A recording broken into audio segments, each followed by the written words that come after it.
Hello everyone, আসসালামু আলাইকুম। Welcome back to my page Mimi's lifestyle.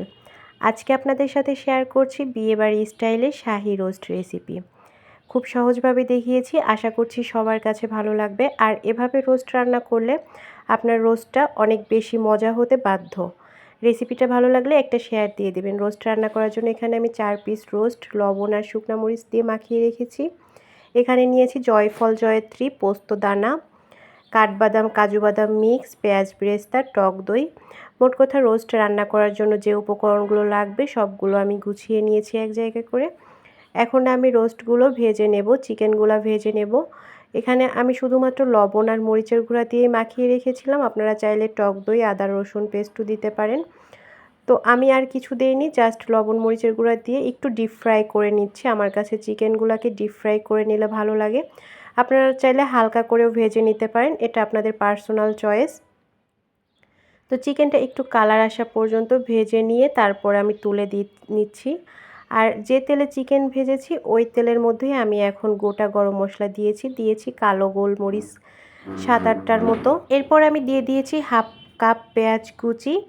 আপনাদের চিকেনের পরিমাণ বেশি হলে পেঁয়াজের পরিমাণটাও বেশি দিবেন। তারপর দিয়েছি 2 টেবিল চামচ পেঁয়াজ বাটা, 1 টেবিল চামচ আদা বাটা, 1 টেবিল চামচ রসুন বাটা। সব কিছু দিয়ে ভালো করে নেড়ে নিয়েছি।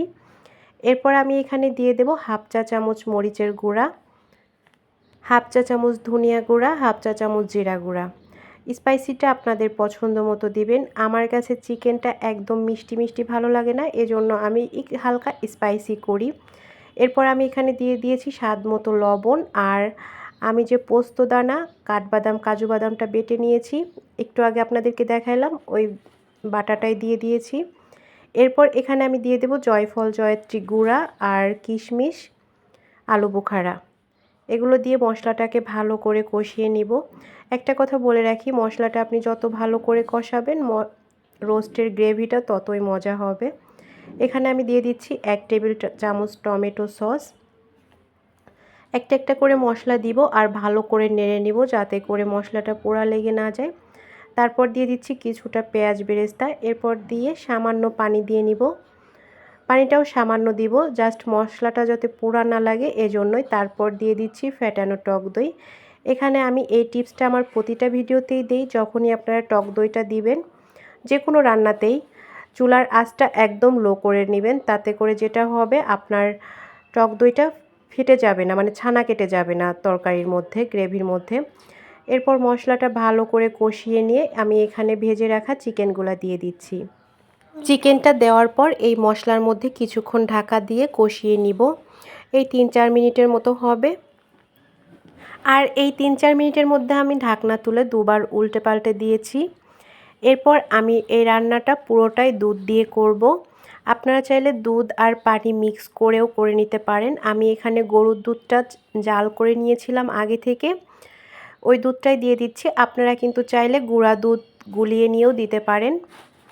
তবে রান্নার টেস্টটা ভালো চাইলে আপনারা চেষ্টা করবেন এখানে পুরো রান্নাটা দুধ দিয়ে করার জন্য।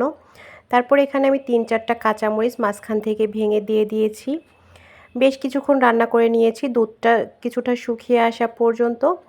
এখন ঝোলটা যখন এরকম শুকিয়ে আসবে, একদম শুকিয়ে ফেলবেন না। এখানে আমি লবণটা টেস্ট করে নিয়েছি, লবণ কম মনে হয়েছিল, একটু লবণ দিয়ে দিলাম।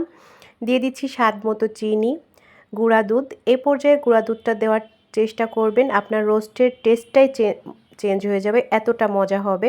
এরপর দিয়ে দিয়েছি ঘি, তারপর দিয়েছি কেওড়া জল।